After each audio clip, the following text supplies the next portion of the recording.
Rod Mark. Speaker. Mr. Chair.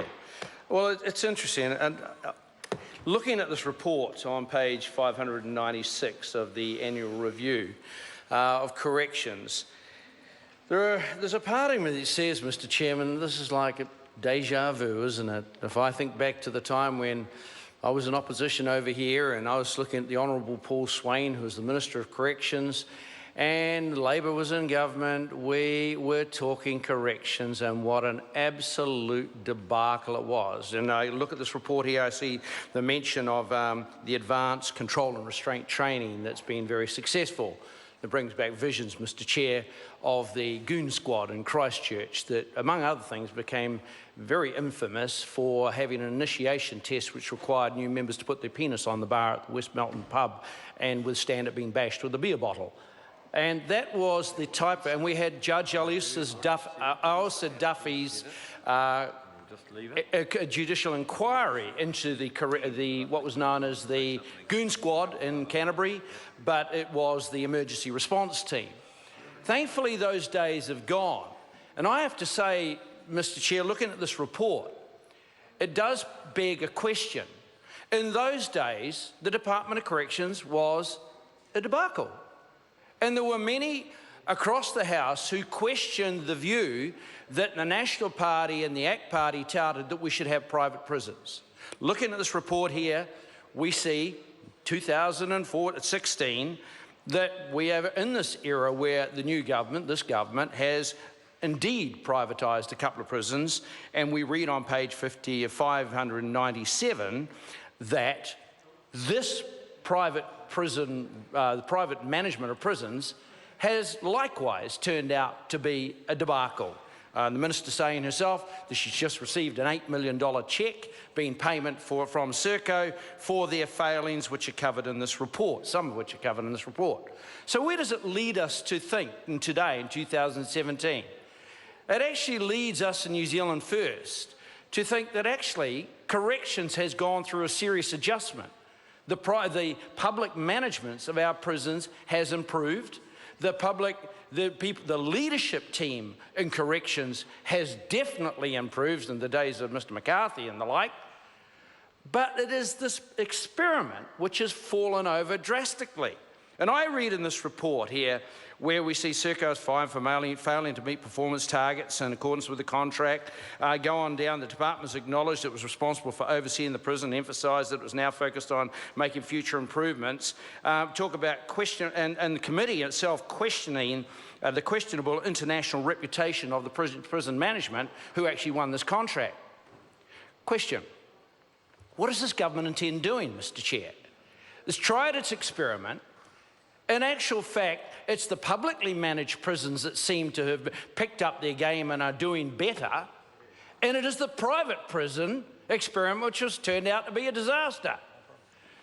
But would be a very brave CEO of corrections right now to stand up and tell the Minister of Corrections and this government, look, mate, the policy's failed. It doesn't work. All the predictions that were made about privately managed prisons have come home to roost, and we'd be far better getting off to having prisons managed by the prison service, the Department of Corrections, as was always the case. But unfortunately, New Zealand First doesn't see any indication that the government is getting that message, that the corrections management are giving them that message. And indeed, if you read on further, what do we find? We hear from the department as a contract with Secure Future to design, build, finance, operate and maintain the Auckland South Corrections Facility. So what is that? What do I get from that, Mr. Chair? I get the message that the government is wedded to its privatisation policy and it will not change, despite what we have seen. Going further into this report, there's a couple of things that we can agree with. And I agree with the Minister's comments about rehabilitation, looking at the many drivers around increasing. Oh, there's a comment, Mr. Chair. Consistently, we are always hearing from this government that crime's going down. Crime is at record low levels. We'll match that statement against page 596, which actually says the prisons are overflowing. Well, it doesn't say those exact words, but what it does say, it's reported that the average prison population 2014-15 was 8,732, which is an increase And, Mr Chair? Ron Mark. An all-time high of 8,460. Well, that was 2013-14. As a result, a steady increase in the population of prisoners on remand represents a 23% of the prison population. Essentially, that paragraph saying that whilst the government is consistently and being insistent on the fact that it says that crime's going down, our prisons overflowing. Well, one of these things can't be true. We can't have overflowing prisons. We can't be moving to full prisons, talking of building new ones and having double bunking if crime's going down, surely. And match that against the comments that we've just heard from the Honourable Phil Goff about policing, and I want to get to that as well.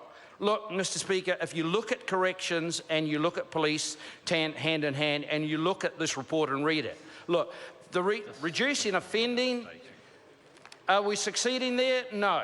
We had a reduction rate peaking at 12.5% and it's decreased now to 8%. So we're failing in rehabilitation. We talk later on in the report about the effectiveness of rehabilitation programs that offenders complete, and then, ironically, page 599, we then talk about how difficult it is to achieve these targets because reintegration is proving to be extremely complex and difficult. But look at the numbers, Mr Chair. Out of, what's that, a $1.25 billion budget, Corrections is only spending $10 million on reintegration. Well, go figure. If we're not pouring money into reintegration, if our rehabilitation programs aren't working, if they have dropped from 25% down to, 12.5% down to 8%, is it any wonder that our prisons are overflowing? And it has to be that, because it can't be because crime is increasing, because the government tells us every day ad nauseum that crime is reducing. It's up to something like 32%, I think I heard one figure. Well, let's get real. Let's be honest and truthful about it. One, crime is not reducing. Anyone watch television last night, watch the news? 4 of the 5 most dangerous places to be are in Auckland. Why? Because you're liable to get the bash. We hear day after day after day of storekeepers, corner dairy owners, superettes being attacked at their place of business and police not responding. We hear continually that in rural provincial New Zealand, police stations are, well, they're not quite being closed, they're just not open for business. And we're hearing continually that people are calling police, getting frustrated that no one's responding. And what does that all mean? If fundamentally you're not responding, if we're not reacting and catching bad guys and charging them, crime will go up. Your prisons will overflow, and if the reintegration and crikey, I'm losing my track now. If the reintegration and the corrective programs are not working, then your prisons will fill up and overflow. Fundamentally, if we were to do a report card right now, 2016, on this government's performance on corrections, on its rehabilitation, on its reintegration, it, Mr Chairman, has failed. No amount of fluff and bump and denial from the government can change this report. It is what it is. And I'd say to the government, it's time actually, if we want to get crime down, if we want to get reoffending down, then we do have to seriously focus on reintegration programs. We do have to step up the game on the rehabilitation programs. And we do have to make sure that we're catching people, locking them up, and that justice has been seen to be done and that law and order has been seen to maintain. If we fail to do those basics, we will continue to build more prisons, we will continue to double bunk, and we'll continue to sit in this house, and it doesn't matter if it was 2002, 2005, or now 2016, argue amongst ourselves as who's done better with law and order, and that the public in general are safer and better off for it. Mr Chairman, this report's a sad report. It's a fail. And I would say that to the new incoming Minister of Police and Corrections, she's got a big task on her hand. I feel sorry for the former Minister of Corrections. I think he got a hospital pass. Some might say that he was unfairly set up to fail. But the facts speak for themselves, Mr Chairman. We have failure in law and order in both ends, both corrections and in police. Thank you. Stuart Nash.